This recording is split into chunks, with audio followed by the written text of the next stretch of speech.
This is Leid Stories. I'm Utrice Leid. Well, I hope you missed me. I hope you missed me because I certainly missed you. Yesterday was a strange day, but I got over it, thank goodness, and I'm in good shape again today. So, what are we going to be talking about today? I wanted to talk about the idea that all around us there's all this mayhem that's going on, and we're not hearing from us. We're hearing from all kinds of people in all kinds of pockets of influence, and the talk is what is happening to us. So I was hoping that we should get some kind of idea from us what is going on with us. Trump, as you know, was all about unapologetically serving himself, his cronies, and the elite, and installing the architecture for right wing political power and control. Biden, on the other hand, is being very deliberate about projecting himself and his administration as a kinder, gentler and more humane and more inclusive administration. And he is about creating a new wave that he's telling us will lift all boats. And we're supposed to, of course, be open minded about it. But we haven't seen a comprehensive plan yet. It's too early, perhaps. But the thing that should concern us is that we, the people, don't have a plan. And that's why I'm talking about it today. What is our plan? Where are we in the scheme of things? Will we continue to be mere observers, floating here and there like flotsam and jetsam, wherever the current takes us, and we'll just deal with it when it shows up, whether we like it or we don't like it? Do we have what you would call, even loosely, a plan for what we think we want or what we are sure we want? Or are we just continuing to be mere observers, waiting to see how the leaders will have things turn out? Are we showing signs already that we're not prepared to be, my favorite phrase, ruthless and obsessive about our collective interests and our intention to play to win? We usually take this posture. It's not going to be the first time if it happens this way. Okay, the election is held, lots of brouhaha, lots of fighting about this and that. That is to be expected. But when you're looking for the alternative view, we find there isn't one, or there is no commentary about what that view is. So we're still waiting to see how things will turn out. And we are observing our fate unfolding in front of us every single day, hoping that we get a glimpse of, a glimmer of hope that, yes, it's going the right way, or that was a good move, or that was a bad move. We have no part in all of this except as mere observers. Hasn't the time come for us to be actually involved in determining what happens? Hasn't the time come for us to insert our interests in the general scheme of things insofar as they're being discussed? Or are we going to continue just standing on the sidelines, waiting to see how our lives will turn out?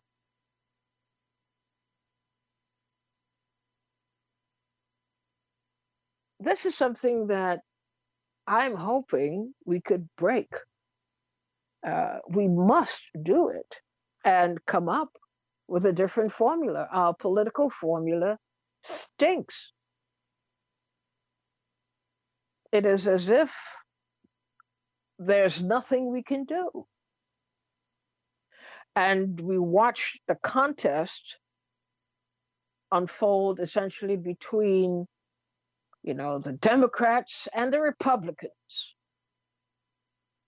when the answer in very many cases is no, thank you. There's another way to do this. And this is the way, and this is the way we want it. But then we look around and we see we're not organized. We haven't organized a political base, and more so a political base that is consistent and that has some idea based on input from people and experts within our community to guide us as to what it is we ought to be thinking while the fight is going on. We're not in it. And it seems, I hate to say it, but it seems as if we want it that way. We don't want the responsibility of actually formulating a plan, of actually addressing an issue. We just want to talk about it. At some point, it really becomes useless. And we ought to be very clear we're not ready. We just are not ready. But we do stand on the sidelines waiting to see how things are turning out. And then we offer an opinion to the contrary here, or we organize a march to the contrary there, and that's what we call a plan. Planning means a point of view and an action oriented plan is inserted and it passes and it succeeds, not just at getting attention, but at realizing itself. We long past the stage of talking, but I don't see very much in the way of a consistent, steady effort to accomplish A or B or C, or that even people want to do it. Am I being ridiculous? Am I misreading things? Or are we about, or have we already begun to repeat our history the way we have always done it? Just stand on the side and observe and issue a comment here, issue a comment there, be critical over there. But we have no plan. So I'm going on the premise that I could be very wrong. I could be totally misreading the situation. And so I have to lean on you a little bit to correct me. I'm looking to you to persuade me that I'm too quick on the draw. There is a plan. There, in fact, are many plans, and people are working hard. I just don't know who they are, and I just don't see them. But from where I sit, it looks like the same old, same old. We quick to, put in a word edgewise here, and we quick to sound our disagreement there, and critique whatever is coming down the pike. But the bottom line is we are not fashioning, really, we have no role or very little to do with actually fashioning an answer to whatever it is we're criticizing.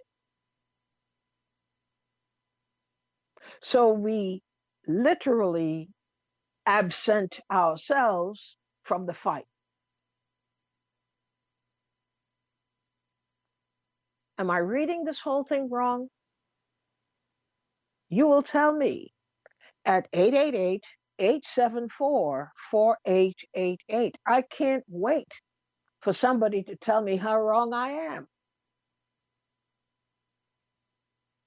And the reason I'm raising it in this fashion is because all the bells and whistles are going off in my head. Here we are, supposedly from a strategic point of view, we shouldn't have too hard a time inserting our agenda in the general discussion. Supposedly, we have a friendlier uh, administration willing to hear our views and so forth, but ain't no views. There is no plan. So somebody's got to explain this to me a little bit because I don't get it.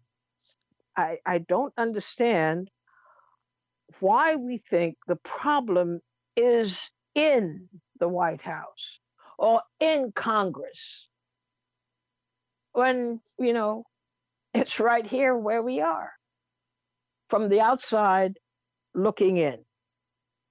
Do you have any thoughts on the issue? At 888-874-4888, do we have any right to be unhappy with what is being formulated?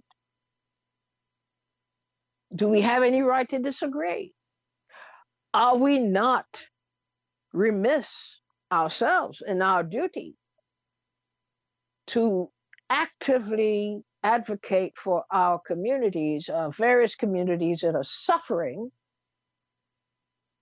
And we should be, at this point, we should have working relationships that are pointing us in the right direction, and that in turn we can share with our various constituencies and represent our aggregate interests at the table. 888-874-4888. We start out with Jeremiah from Harlem. Hello, Jeremiah. You're on the air. Hi, Therese. I really appreciate your comments. You're very astute as always. And I think you're right. We are stuck in conversation mode, but let's not forget that we've also been splintered and fractured as a society, as a result of the pandemic, where people are completely discouraged from being in contact with each other face to face in a cultural setting or an institutional organizational setting. I told you I was calling from Harlem, so sorry about the sirens of Harlem in the background. But but I wanted to say that, okay, Trump is gone now. He's a disgrace. He was this outrageous figure. We can't stand Trump, and he's gone. And now we have Biden. And one thing that really troubles me is that Trump was, of course, this megalomaniac figure who was so self-referential. It was just nauseating to all nice minds. But now I see Biden with very much the same quality.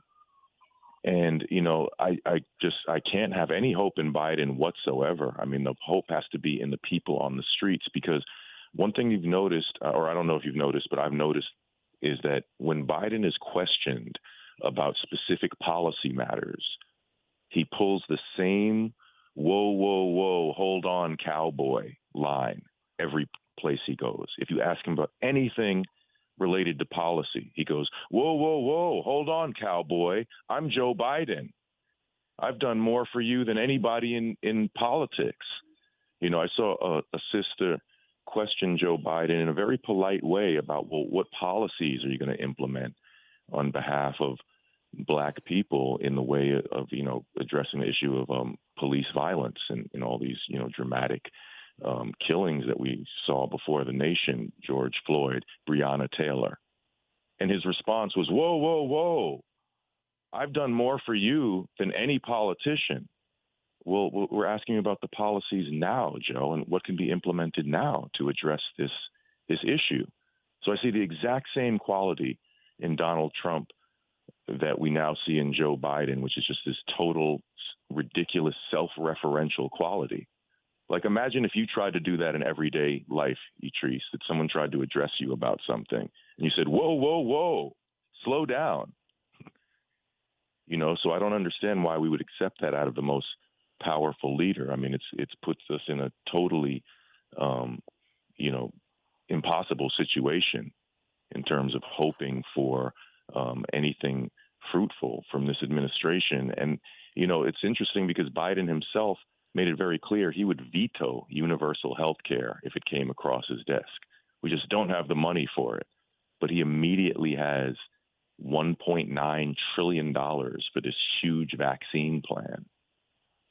And that's another thing that's dividing a lot of people, is that some people... Take us to the subject at hand. Yes. I agree with you about Biden's attitude and how it's shaping up and the discomforting signals that he's sending us.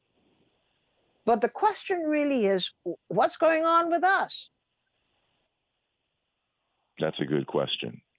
Well, honestly, and this is something that might offend some people, and I hope not, because I take every matter of health and mortality very seriously. I don't, think COVID-19, SARS-CoV-2, whatever you want to call it, I don't think it is a hoax. I think it's a serious matter. But at the same time, it's been a year, and I think we have to move on with our lives to some extent, meaning not being afraid to get together. I think we need to take care of our health and be hygienic, and we need to return to making cultural events and being human beings. Because, it's either that or just seems like live in fear indefinitely, take the bomb shelter approach to life. And, do you I just don't want to do that. Do you get the sense that we are observing rather than doing? That we are waiting to see how Biden solves the problem, but we have no input? Yeah, I think a lot of people are in observation mode. And I think what's really sad is what a lot of people seem to be observing, which is a sort of a CNN sort of narrative, basically, where I'm looking at certain people that I consider to be critical thinkers previously, and now I can't differentiate between what they're saying and what CNN is generally saying. And I think there's just a lot of we're in a dangerous realm. I'm getting into a lot of conversations where I'm getting accused of being a conspiracy theorist. And my question is, well, what's the theory? I didn't postulate any theories. I mean, now you're a conspiracy. If you mention the name Bill Gates, for example, you're a conspiracy theorist. Well, it's like I don't really have any big conspiracy in my mind about what Bill Gates is necessarily up to, but I just don't trust the guy in terms of my general street smarts. And I think it's like people are being kind of dissuaded from using street smarts.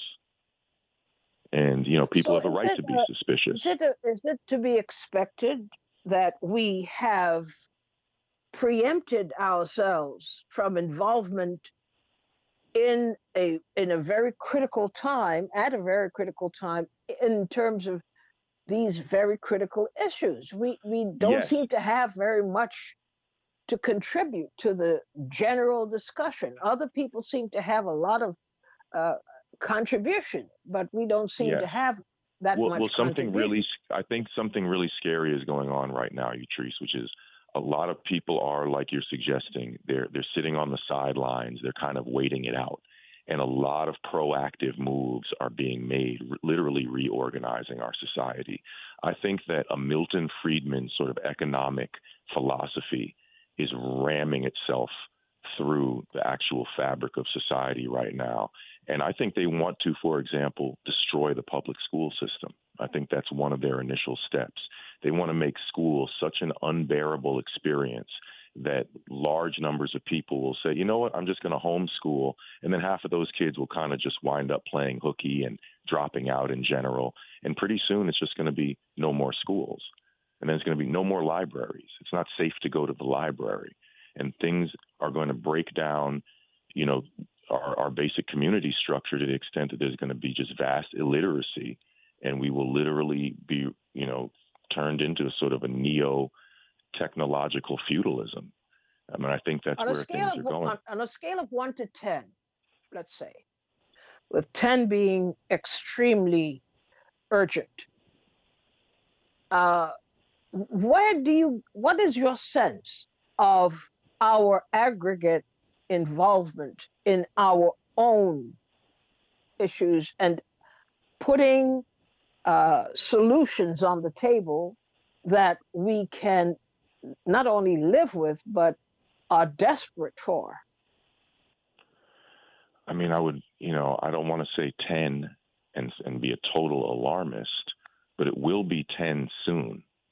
So I think we might as well think of it as a level 10 urgency. Like, could I give you a quick example pertaining to a friend of mine who's a visual artist, just got his master's degree in the fine arts.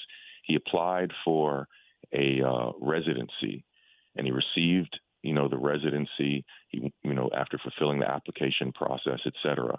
He was about to report to the small studio space that he had gotten after the, you know, completing the application, and then just received a letter or a notification saying, okay, you know, you can report to your space next week, but first you need proof of vaccination. And it's like, whoa, I'm an artist. I'm trying to survive. And now some, you know, small non-for-profit is just willing to violate the Nuremberg laws or bypass the Nuremberg laws on account of their own jurisdiction because of this notion that we all need this this biological treatment. Like, you know, I might sound like a fanatic by talking about this, but to me, it's like that's a threat to the man's survival. And I think people are going to start facing this sort of threat to survival situation. Like, are you aware that they've already started the mantra in Australia, no jab, no job? So basically, if you don't get your experimental vaccine, you can't be employed. You have to go ahead and be homeless. You can just be a non-citizen. And don't get me wrong, I'm not an anti-vaxxer. I've been vaccinated. Both of my kids have been vaccinated. But it's like, wow, you're making me take a medical intervention? I have to get synthetic RNA injected into my body? Like, that's totally required. Thank you so much for contributing today. But we have to face this question. Where are we? Have we decided to check out at precisely the wrong time? Thank you so much for getting us started today. Ed from Queens, you're on the air. Hello, Utrice. How you doing? Okay, Ed. How's about you? We're good. We're good. A little cold. Snow's coming again, but you know, you gotta keep a stiff upper lip, as the British would say. A stiff upper lip. Yes, indeed. Listen, you know, I gotta disagree with you on one point. It's not as bleak or as dark as it seems. Yes, we're in for rough times, but there are movements out there. The biggest thing that's stopping or sort of like holding everything short now is people are trying to figure out how to get around this COVID-19 and the policies as far as social distancing. So a lot of stuff is taking place on the internet. A lot of stuff is happening below the radar. I've been working with the Poor People's Campaign on a national level. There's some local things going on as far as pertaining to these vaccinations and how to resist them. But there are things that are happening. You just got to look for them. Listen, you got to do the work. Kwame Ture said it. The chairman, Fred Hampton, said it. You got to do the work. And it ain't glamorous. It ain't pretty. It ain't going to be publicized by the media because the media wants you to think that we're down and we're separated. There are movements around this country, and you got to look for them and get involved. The good thing about this century is that we have the internet, we have cell phones, we have access to information. Well, you got to use the information. It's like having food and not eating it. You can jump on the internet. You can get down with the Poor People's Campaign. You can look at the 14-point platform that we have. You can go on the anti-vaccine campaign. I know people think of that as like a conspiracy theory, anti-vaccine, but there are legitimate reasons why you shouldn't take this vaccine. And there are people that are reputable scientists and doctors that present a platform that needs to be debated. And there are things going on, but you just can't buy into this fatalist complete because that's what they want you to do. They didn't get in power overnight. And the only reason they stay in power is because we're not vigilant. The price of freedom is eternal vigilance, whether you like it or not. And once you give up your vigilance, then you give up your freedom. But there are people out there. They're separate. There's not a national movement. I think, like I said, all of it has to do with the social distancing and the isolation. But there are movements out there. But you got to dig for them. You got to look for them. You got to find them. It's your job. It ain't my job. It ain't the government's job. It's your job. This is your government. This government should be afraid of you, not by raiding the Capitol, but by what your vote and what your action and what your organizing can do. Nixon was afraid of the people during the Vietnam War. Him and Kissinger were sitting in the White House in Kissinger's memoirs, and Nixon told Henry Kissinger, "Listen, we better do something because they're going to come in and get us." FDR was afraid of the people. He told all those robber barons and DuPont and Carnegie, "Look, we got to give them something because if we don't give them something, they're going to take it all." That's the fear you need, not this other garbage when they raided the Capitol and all that's garbage. The fear you need is the fear of the people taking back the means of production that give these jerk-offs the power. That's what we need, and that's what's happening. It's small movements. Eventually, I hope it comes together. You know, it's always darkest before the dawn, but you got to keep pushing. You got to keep pushing. That's my responsibility. That's what I feel is everybody's responsibility. Keep pushing.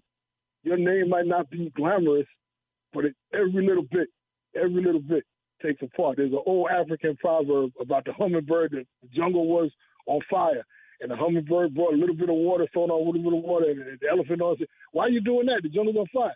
Because every little bit helps. Every little bit. If we all grab a little bit, before you know it, things will start to turn around.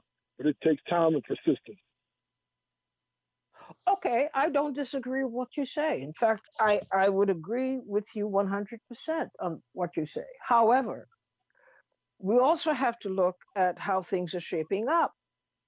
The way things are shaping up gives us pause, and it's of great concern because we're not seeing momentum. And other people have momentum. The government has momentum. Members of Congress have momentum. And it is momentum without our input. So, what sense does it make to wait until, a year or two would pass before we say, well, this is what's wrong? We are not galvanizing. We are not making the impact that is necessary and making it now. Well, what I'm saying is that the impact is fomenting. People are not just accepting this from Biden. It's just that, number one, we don't have a media in this country anymore. This media reports what bleeds, leads, and what suits their financial interests. So if there is a desperate movement that is doing something, if there is a people's movement or an organization that's doing something, you're not going to get it in the mainstream media because they're just going to ignore it.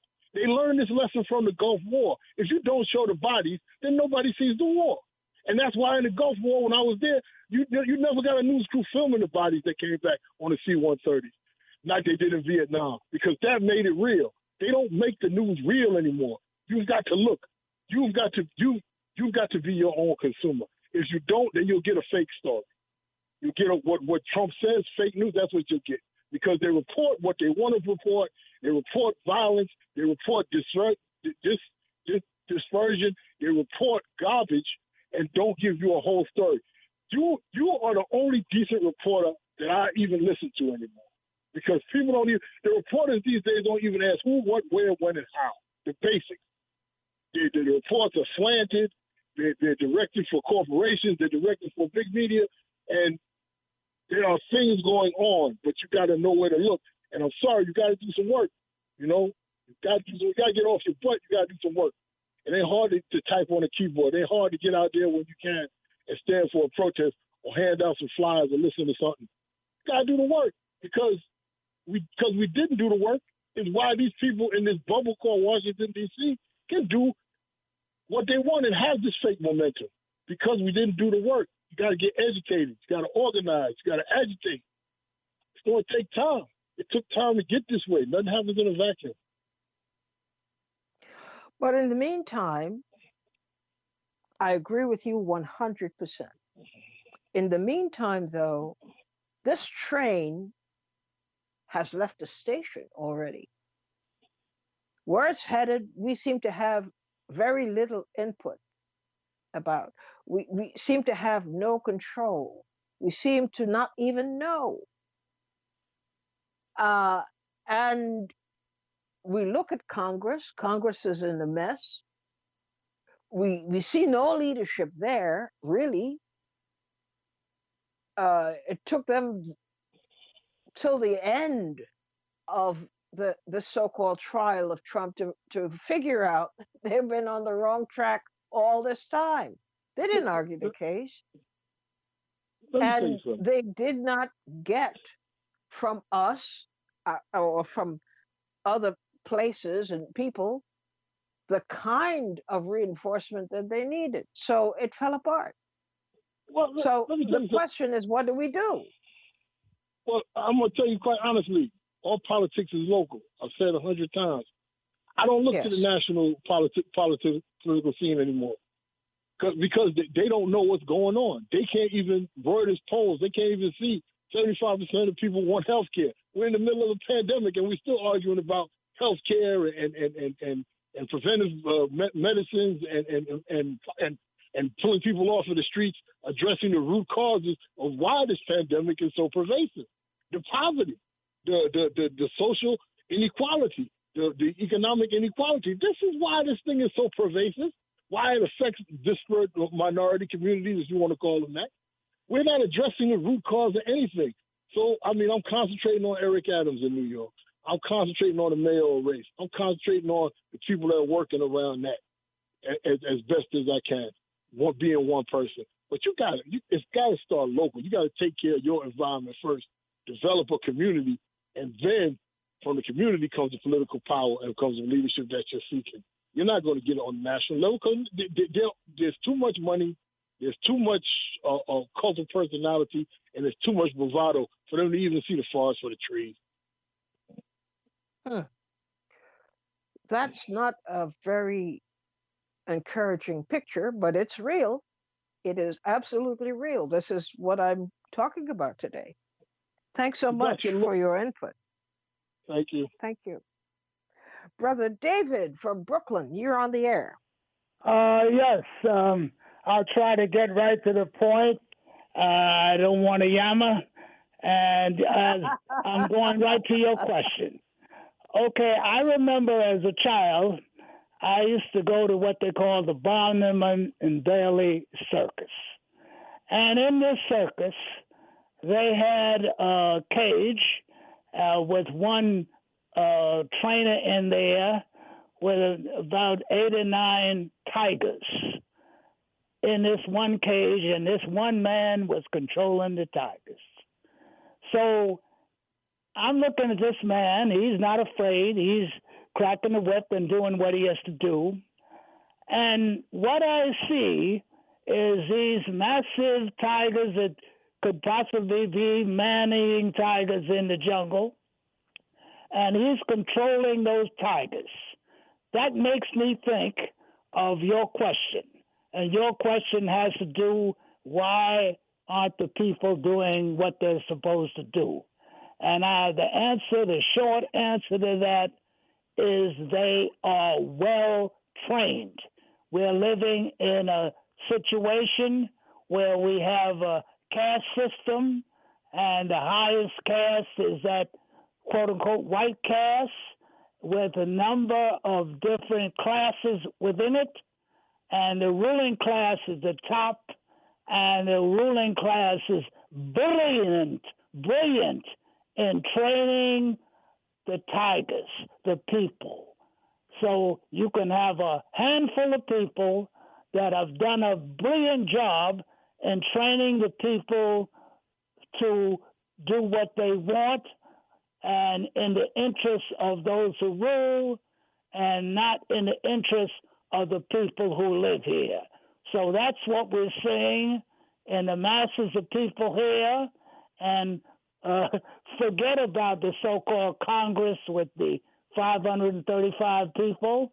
Most of them work for that ruling class in all kinds of ways, including the campaign contributions and all kinds of ways they have of getting advantage for themselves, their families, and friends. So this is what we're up against. The ruling class controls all the levels of information.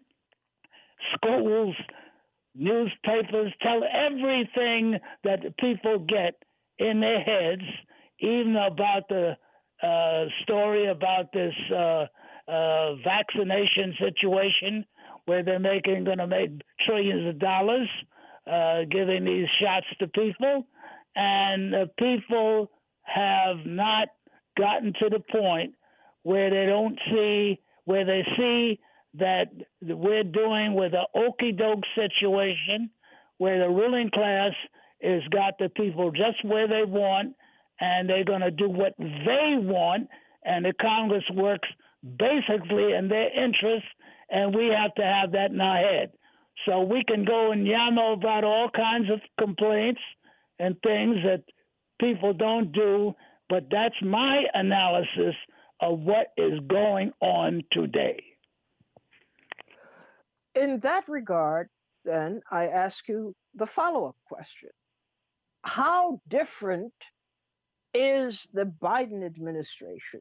How far from that norm that has been established so long ago is Biden indicating that he will go in order to have a more inclusive government, a more inclusive administration that actually is paying attention to what the people want? That is a wonderful question. Biden is a jive turkey, just like Trump and like most of the presidents. And he's got a different style. He's a jive turkey. Yeah, he's a jive turkey. And his history tells you that he's a jive turkey, and he's in the service. He is in the service of those who rule, and what he's doing now is playing the people as usual. So some of them may think, oh, that's wonderful, Trump is gone, and so we got Biden. But why would anyone think that he would change and do what is good and right for all the people in the country? This country is not made politically and economically to benefit the masses. This is designed, the Congress, the legislative branches, all the states, they are basically designed to benefit those who rule at the expense of those at the bottom. That's why you got half the people poor and they're poor. So it's very simple. the ruling class is in charge, and the policies may it gives out some bones now and then, and many of the bones can be taken back if needed, or if they're able to take them back in the future. But thinking that Biden is going to do exactly what's good for the country and the world, it is going to drop imperialism and all that. That's a dream. That's not going to happen because the people are so well trained to function in interest of the ruling class. And as we know, the chief way of doing it is to divide and conquer and white supremacy racism. So how do we transverse on these two axis points Well, that you just outlined? Yeah, well, it would mean somewhat of a rebellion. In other words, people have to start rebelling to the point where the ruling class is going to give up a few more bones. That's what's going to happen. If it looks like people are going to rebel, a few more bones will come out. But you got to remember, even when they throw out a few more bones, and they do, like in the Great Depression, when it comes, they will get those bones back. And that's what they will always do. So they are brilliant. There's a small group, but these people are just brilliant as can be. If you could project, just say in the very near future, what is going to be the resolution, if there's a resolution at all, about what the people do in order to achieve this necessary input that is vital to their interests, and therefore there has to be room to accommodate them, and they have to insist on it. Do you think that's even achievable? I think that is a very difficult thing. The ruling class is very smart. Even they will do things like put some of the people that they have been abusing, especially the quote-unquote black people, in high places. They will do all kinds of things to make people feel good. They'll even put someone in as president, like Obama, and to quiet down the masses in certain groups.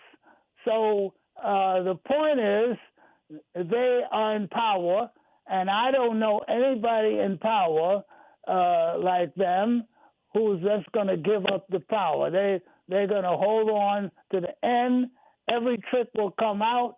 The point is that they will function in such a way as to keep track of the masses and do what they usually do, which is enrich themselves at the expense of everybody at the bottom. Thank you, David, for your contribution today. As usual, it is definitely important. It's vital that we listen to what you have to say. Thank you so much. Leona from Michigan, you're on the air. Greetings, Utrice, and greetings to your audience. Thank you. To you, too. Thank you. You know, I was, I like you, I like to listen to Brother David from Brooklyn because he offers a lot of insights and things to think about, food for thought.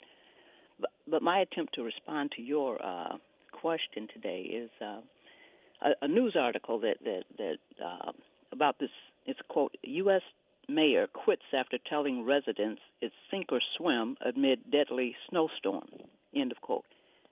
There's this mayor named Tom Boyd in Colorado City who he reportedly had some rant on Facebook. He has since resigned, but he told his constituents, you know, no one owes you or your family anything. I'm quoting. Nor is it the local government's responsibilities to support you during trying times like this. Sink or swim, it's your choice. The city and county, along with the power providers or any other service owes you nothing. End of quote. This is from Tom Boyd, mayor of Colorado City, Texas, former mayor. And I'm thinking that perhaps that's somewhat of a maybe a flashpoint where this particular politician expressed his, I don't know, true feelings, and perhaps that might lead to a wake-up call for some of us, particularly those of us who reside in Colorado City, Texas, for whatever that's worth. I think David was right about how we've been trained or conditioned to operate the way we do. And personally, I think a lot of it has to do with the religious training that we're suffered with as very young children, that programming, particularly, this idea about, for black folks, that this white Jesus Savior syndrome kind of deal is problematic. And in closing, I guess I just want to say that it's also being reported that this is a little different, that Rush Limbaugh passed away today. Just FYI. Yes, and I guess I saw that. Let's come back to the issue for a minute of do you agree that we appear to be outside of the sphere of influence where decisions are made about what happens nationally, what is going on nationally, what policies are put together, and for whom will the benefit be? Do you get that sense? Yes. And is there an answer to that? Is there a solution to that, in your view?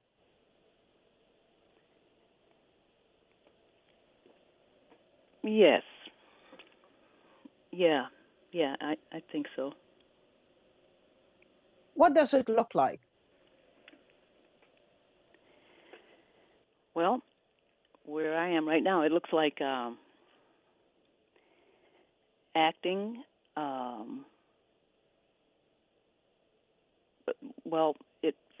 First of all, my understanding at present is that we are operating, or I am operating, under a system of racism, white supremacy. And one of my first tasks is to understand this system. And I don't think it's a good system. There's no justice in this system. And my first task is to understand this system of racism, white supremacy, and do what I can to replace it with justice. Some of the things I'm using to help get a better understanding of this system is the work of Dr. Francis Cress Welsing and the work of Neely Fuller Jr. and some other people, and my own life experience. I think that there are things that I'm doing to help support this corrupt system, and those things I need to stop doing. But I need to find out what I'm doing to support this corrupt system and put the brakes on that immediately. Some of the things But what is happening to us as a nation requires many of us to walk and chew gum at the same time. And we're still in the mode of deciding, well, we'll walk. We'll deal with the other thing at another time. But we really, in fact, have to find the wherewithal to walk and chew gum at the same time. Do you get a sense that we're managing that well? To walk and chew gum at the same time? I'm not sure. Yes. What do, well, okay, to walk and chew gum at the same time. Yep. In other words, we don't have the benefit or advantage of taking one thing at a time. We're dealing with multiple maladies, and we have to find some way, or we ought to demonstrate that we are taking on more than is expected of us because it's that urgent. We have to do something. And we can't just say, well, we'll deal with this one thing and then we'll deal with that other thing. Well, okay, I think I understand what you mean by walk and chew gum at the same time. But I don't know. Seem like even with that though, I can only do one thing at a time, and the thing to do You just admitted, you just yielded to limitation. What if the circumstances are such that that is now out of the question? We have to do more than one thing at the same time.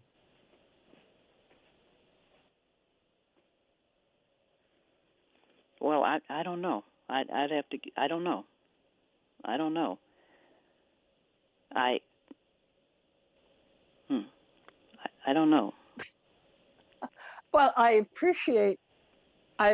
could hear you wrestling with it, and at the same time trying to figure out, well, how is that supposed to work?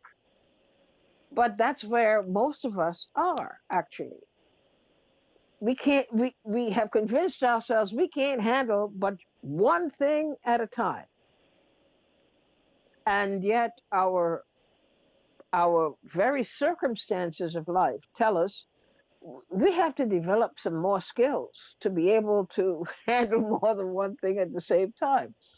My mother used to tell me all the time, because I love to cook, and she'd walk in the kitchen sometimes when I'm preparing something, and she says, "Why do you have so many pots on the stove?" Well, because I'm here at the stove. I figured I could stir a pot and pay attention to the other pots all at the same time. So it didn't seem to be a complex operation, Mhm. but it is a skill that we have to, because this was what we inherited, as a matter of fact. Our forebears did this as a matter of course. They didn't have the luxury of saying, well, today we'll talk about whether children should be in the field. Mhm. And then tomorrow we'll talk about how many bushels of corn are we supposed to produce in one day. They had to do all these things at the same time because that's how life works. We're not privileged to have choice over sequence of things. Everything is coming at us at the same time. So we've got Okay. to handle it. Okay, I see what you're saying. But yeah, there are multiple fires to put out. But even as you address each of these fires, seems to me, you have to do it in a logical sequence. Uh, Of course, you do it. You I, try to do it that way, even yes. though life doesn't work Mm, that way. If okay. your house is on fire, Mhm. you don't say, well, I'll try and put out the fire in the kitchen first, and then I'll try and put out the fire in the living room next. No, Your whole house is on fire.